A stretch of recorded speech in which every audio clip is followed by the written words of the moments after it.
Margaret Collins had lived on the same quiet street in Evergreen, Colorado for over 40 years. From her third-floor window, she had watched seasons change, neighbors come and go, and times soften even the harshest edges of memory. But on one unremarkable summer afternoon, a moment of instinct, fueled by fear and something older, deeper, shattered her entire world.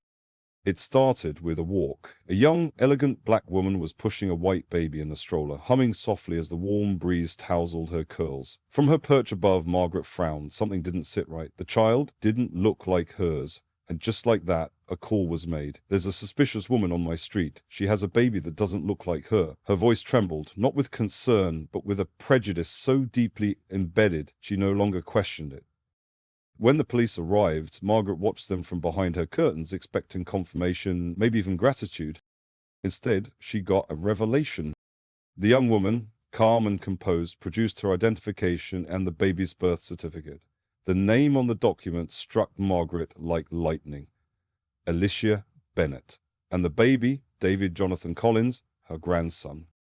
The woman she'd just reported was her son's widow. The child, the one she nearly had taken away, was her own flesh and blood.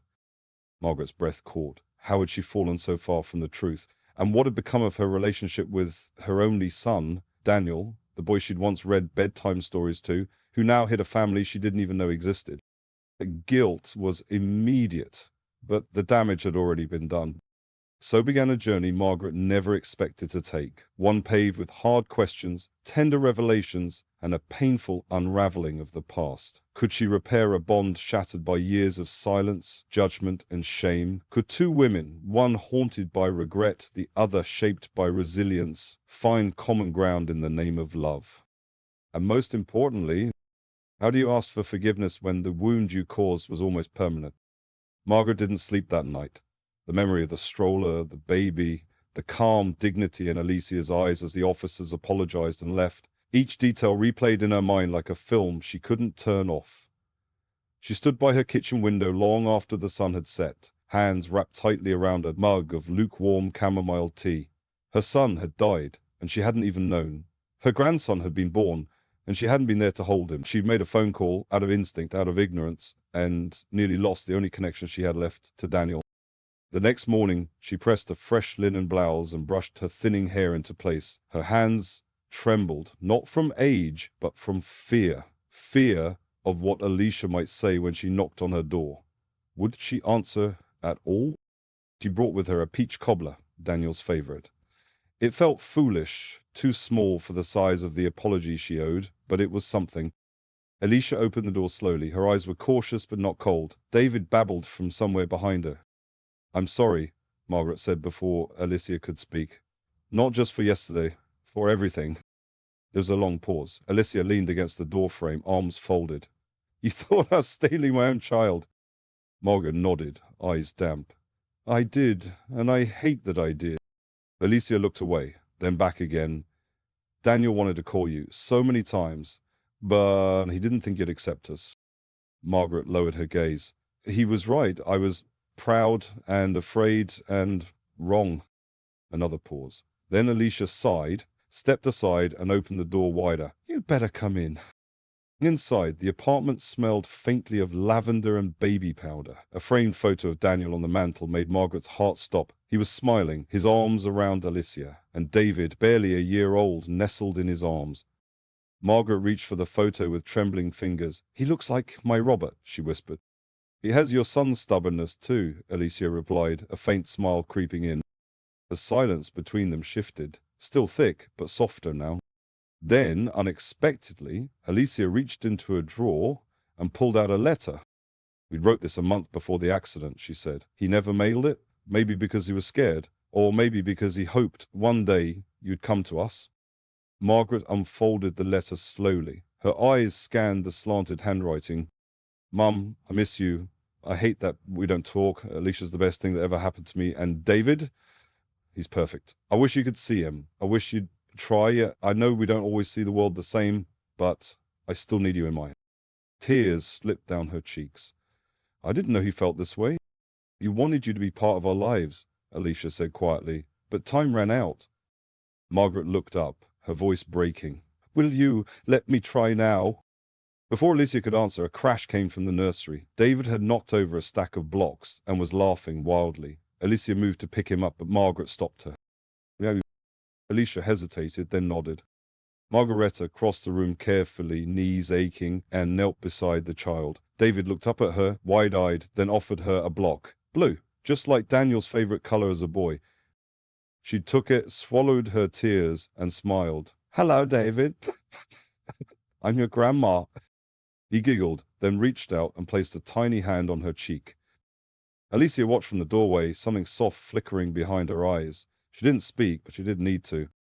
The journey wouldn't be easy. Forgiveness never was. But at that moment, with a child's laughter filling the room and Daniel's letter pressed to her chest, Margaret knew something for certain. The wound she had caused might never fully disappear, but maybe, just maybe, love could help it heal. That night, Margaret sat in her old rocking chair by the window of her apartment, clutching Daniel's letter in one hand and a picture of him as a boy in the other. The silence of the room, once a refuge, now felt suffocating. Everything echoed. His laughter, his teenage silences, the last time he slammed the front door and never came back. She whispered to the photo, "I missed everything, didn't I?" The next morning brought a surprising knock. When Margaret opened the door, Alicia stood there, David on her hip and a box in her hands. "I found some of Daniel's things in storage," Alicia said. "They belong to you too." Margaret stepped aside silently, unsure whether to be grateful or ashamed. They sat in the living room, the box between them. Inside were faded baseball cards, a cracked snow globe from a childhood vacation, and, most surprising of all, a stack of cassette tapes.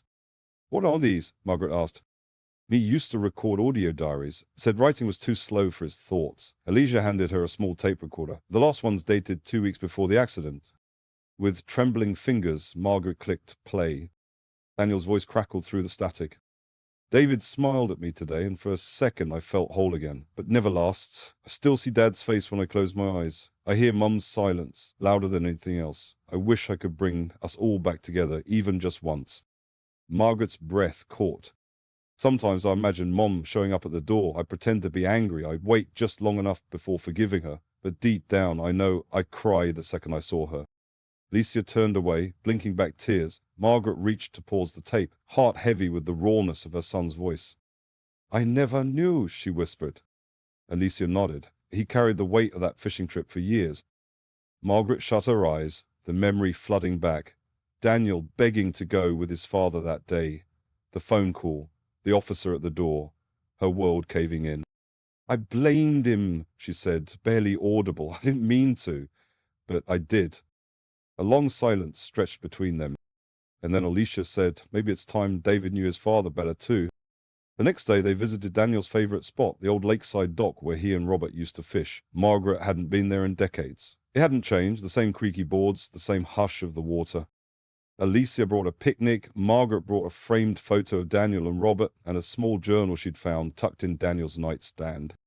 As they sat on the edge of the dock, David toddled toward the water and pointed. "Daddy fish?" Alicia froze, looking toward Margaret, confused. "He said that yesterday too," Alicia explained. "I thought it was just random." Margaret's heart pounded. "We never mentioned fishing to him?" "Never." David looked back at them and smiled. "Daddy say fish happy here?" Margaret felt something stir in her chest, something unexplainable and deeply maternal. She reached for David, pulling him gently into her lap. "Your daddy loved this place," she said softly, "and he'd be so happy to see you here." That night, back at Alicia's, David asked for the cassette to be played again. Margaret hesitated, then hit play. Daniel's voice filled the room again, but this time, Margaret didn't cry. She listened. Not just with regret, but with love. The following week, Alicia invited Margaret to stay for a few nights. "David asks about you every morning now," she said with a smile. "He calls you Grandmimi." Margaret laughed. She laughed for the first time in months.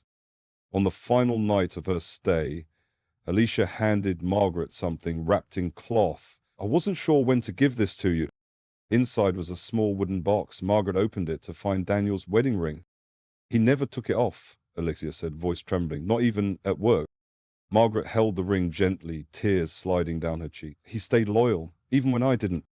Alicia squeezed her hand. You're here now. That matters. In that moment, 3 generations sat in quiet unity, bound not by perfection, but by presence, memory, and the healing work of love. And though the past could never be rewritten, it could finally be faced together. The following Saturday, Alicia invited Margaret to accompany her and David to the town's Diversity and Inclusion Fair, an annual event held at the local community centre. Margaret hesitated at first. She wasn't sure she belonged in a place like that, a woman who once picked up the phone to call the police on her own family. But Alicia insisted. And sometimes, she said gently, healing requires us to walk through places that remind us of our mistakes, and then stay long enough to build something new. Margaret wore her Sunday best, a navy cardigan and a pin that read, "Proud Grandma." David clutched her hand all the way to the fairgrounds. At first, Margaret stayed close to the food booths, safer ground, but soon a speaker's voice rang out from the center stage. And for our next segment, we're honored to welcome Alicia Bennett, local business owner and advocate for racial unity. Margaret's chest tightened. Alicia stepped forward, poised and confident, David on her hip. "Thank you. It's easy to talk about unity when things are calm," she began, her voice clear. "But what about when someone looks at you and assumes you don't belong?" A soft murmur rippled through the crowd. I remember being stopped outside my own apartment, not by strangers, by neighbors, people who assumed that because of the color of my skin I must be a threat. She paused. But I also remember the person who called the police later standing on my doorstep, eyes full of regret, asking for forgiveness she didn't think she deserved. Margaret felt a dozen eyes glance her way. Her face flushed. "She was my mother-in-law," Alicia continued. "She made a terrible mistake. But here's the truth. We all carry something we were taught that needs unlearning. What matters is whether we're brave enough to face it and do better." Applause filled the air, but Margaret's heart was pounding. But later, under the white tent, she finally found the courage to ask, "Why didn't you tell them it was me?" Alicia looked at her. "Because this isn't about blame, Margaret. It's about responsibility. You took yours. That's enough." "But I don't deserve your grace," Margaret whispered. Alicia looked at her evenly. "Deserve doesn't enter into it. Love does." Just then, a middle-aged man approached them, jaw tight. "Excuse me, ma'am," he said, eyes flicking to Alicia. "Are you the woman from the speech? The one someone called the cops on?" Alicia's back straightened. "Yes, I am." "I think I know who made that call," he said, turning to Margaret. "It was you, wasn't it?" Margaret froze. A small hush spread as others began to notice the confrontation. "I made that call," Margaret said, her voice steady. "And I've been trying to make it right ever since." There was a long pause, and then the man said, "Well, it takes guts to admit it. I once crossed the street when I saw a black teen in a hoodie, thought I was being safe. Turns out he was delivering groceries to my neighbor." He looked at Elise. "I guess we all have our wake-up moments." Alicia smiled faintly. "The question is what you do after." The tension softened. Someone nearby offered Marjorie a cup of lemonade. David tugged at her skirt, holding up a handmade drawing. 3 stick figures, one clearly her, holding hands with him and Alicia. "Is that me?" she asked. David nodded. "You live with us now." Margaret chuckled. "Well, not yet." Alicia smiled. "Maybe one day." That evening, back at her apartment, Margaret sat in silence with the drawing on her lap. She thought about the generations before her, what they'd passed down without words, the assumptions, the warnings, the quiet judgments dressed as tradition. She had believed she was just being careful that day she made the call, but careful, she now knew, was sometimes just another word for closed. She picked up her journal and wrote one sentence. "Learning love is easy. Unlearning fear takes a lifetime." Margaret closed her journal, the ink still drying. Outside, dusk draped the sky in lavender and gold. The apartment was quiet. Too quiet. David's drawing, still taped to the fridge, stared back at her, the 3 of them holding hands beneath a smiling sun. She stood, walked to her closet, and reached for a box tucked in the farthest corner. It hadn't been opened in over a decade. Inside were old photos, letters, and something she had almost forgotten existed. Robert's fishing vest, still faintly smelling of cedar and lake water. Her hand trembled as she touched it. Suddenly, a sharp knock echoed from the front door. Startled, Margaret opened it to find Alicia, breathless, coat half zipped. "Sorry," she said, catching her breath. "You need to come with me. Now." "What's wrong?" "It's the storage unit. Mine was broken into. But it's not what they took, it's what they left behind." We blinked. Left behind. Alicia nodded. Please, you need to see it for yourself. They drove through town under a blanket of silence, the headlights slicing through the early night. When they reached the unit, 2 officers were there, speaking to the manager. Alicia led Margaret inside. In the center of the unit was a weathered wooden chest Margaret had never seen before.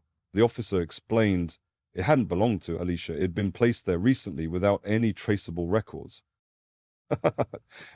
Who would... Margaret began, but Alicia shook her head. Just open it. Inside, folded neatly on top, was a bundle of old letters, each addressed to Margaret Collins in Daniel's handwriting. Tears welled in her eyes. He never mailed these. There were dozens of them, some dated from his college years, others from right after David was born, each one filled with longing, regret, and love.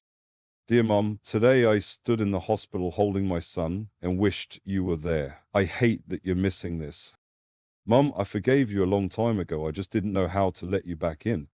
Margaret pressed a hand to her chest, overwhelmed. Why would these be left here now? Then Alicia's phone buzzed. She stepped aside, reading the message silently before looking back at Margaret, her face pale. It's from Daniel's college roommate, Nate. He says he has something of Daniel's, something he's been holding on to for years. Margaret and Alicia met Nate at a small diner off the highway the next morning. He was older now, a bit grayer, but his eyes lit up when he saw them. I've been waiting to give you this, he said, sliding a sealed envelope across the table. Daniel gave it to me right before he died, said, if anything ever happens to me and my mother shows up, give her this. Margaret hesitated, then broke the seal. Inside was a photograph, Daniel as a young boy, sitting on his father's shoulders, smiling so wide it hurt to look at. And a note. Mum, if you're reading this, it means I didn't get the chance to say what I should have. You were never the villain. You were my mother, and I loved you, every day, even in silence. Margaret wept openly at the booth, her hands shaking. Nate leaned forward. He never stopped loving you, not once. Alicia reached across the table and took Margaret's hand. He left pieces of himself everywhere, Margaret. For you, for David, for all of us. On the ride home, Margaret sat quietly, Daniel's letter pressed to her heart. When they arrived, David ran to her with a wide grin. Grandmimi, I made something for you at school. He handed her a card full of glitter and misspelt words. I love you more than pizza, loved David. She laughed through her tears. That's the best kind of love, sweetheart. That night, with Alicia's help, Margaret began assembling Daniel's letters, journals, and recordings. We have to preserve this, she said, for David, for the foundation, for everyone who thinks it's too late to make things right. And with every page turned, every memory revisited, Margaret didn't just mourn the past, she honored it. Because memory, she realized, wasn't meant to keep you trapped. It was meant to guide you forward. In the weeks that followed, Margaret and Alicia spent countless evenings at the kitchen table, sorting through Daniel's letters and audio tapes, carefully placing them in a binder labeled For David, from Dad. The project had started as a quiet tribute, but somewhere along the way, it had become something more, something binding. But one night, after David had gone to bed and the house had settled into its usual hush, Alicia placed her hand over Margaret's. I never had a mother who really saw me, she said softly. I was raised by my aunt, kind but distant. She did what she could, but I've never had this kind of connection. Margaret looked up, surprised. I never thought of myself as someone who could be that for anyone, not even for Daniel when he needed it most. Alicia smiled gently. You are now. The words settled between them, not flashy or dramatic, just true. Margaret's heart swelled, not with pride, but with quiet purpose. She'd come to this place thinking of herself as broken, an old woman trying to repair what she'd destroyed. But now, she realized, she wasn't just trying to fix the past, she was being given the chance to build the future. One evening, after a particularly long day of organizing foundation paperwork, Alicia came into the living room holding 2 mugs of tea and a photo album. I thought you might want to help me with this, she said. Inside were photos Margaret had never seen. Daniel and Alicia at their wedding, silly snapshots of Alicia with flour on her face, David's first birthday. Margaret paused at a photo of Alicia cradling baby David, eyes closed, forehead pressed to his. You loved him so completely, she said, voice catching, even when you had to do it all alone. Alicia exhaled. I wasn't completely alone. I had Daniel. In memories, in our son's laugh. And now I have you. That moment, quiet, tender, without fanfare, bound them tighter than any grand gesture ever could. They began to operate less like in-laws and more like sisters. Where once there had been a wall of grief, now there was trust. They made grocery lists together, shared coffee in silence, held each other's hands when words wouldn't come. It was the kind of womanhood rarely spoken of, unflashy, uncelebrated, but sacred in its steadiness. On the day the foundation hosted its first mentorship event for young mothers, Margaret stood backstage as Alicia addressed the crowd. She spoke of healing, of loss, of love, not in lofty language, but in clear, honest words that made every woman in the room sit up a little straighter. When the applause faded, Alicia walked back to Margaret and took her hand. "I wouldn't have had the strength to do this if you hadn't stayed," she whispered. And Margaret blinked back tears. "I wouldn't have found the courage to stay if you hadn't let me." They stepped onto the stage together, side by side, not as in-laws or polite acquaintances, but as women who had chosen day after day to believe in each other's goodness. And in that moment, Margaret finally understood. Some families are born, others are chosen, but the strongest ones are built quietly, carefully, by women who refuse to let go. For me, this story wasn't just about reconciliation, it was about the quiet, everyday courage it takes to change. Margaret's journey reminds us that redemption doesn't come from a single moment of apology, but from the willingness to show up again and again with humility. And Alicia, her strength, her grace, her ability to forgive, speaks volumes about the resilience so many women carry silently. What touched me most wasn't the dramatic moments, but the small ones. 2 women sharing tea, a child's drawing on a fridge, a photo passed between trembling hands. These are the kinds of moments that shape real healing. But I also know that not everyone may agree. Some might feel Margaret didn't deserve forgiveness so easily. Others may see Alessia's openness as too generous. And those are valid feelings. Forgiveness is deeply personal. It doesn't erase the past, but in some cases, like this one, it allows love to grow in the space where pain once lived. What do you think? Do people really change? Can broken families find their way back, or are some wounds just too deep? Thank you so much for taking the time to experience this story with us. If it moved you or made you think, I'd love to hear your thoughts. Please like, comment, and share your perspective below. And don't forget to subscribe so you won't miss our next journey. Let's keep this conversation going.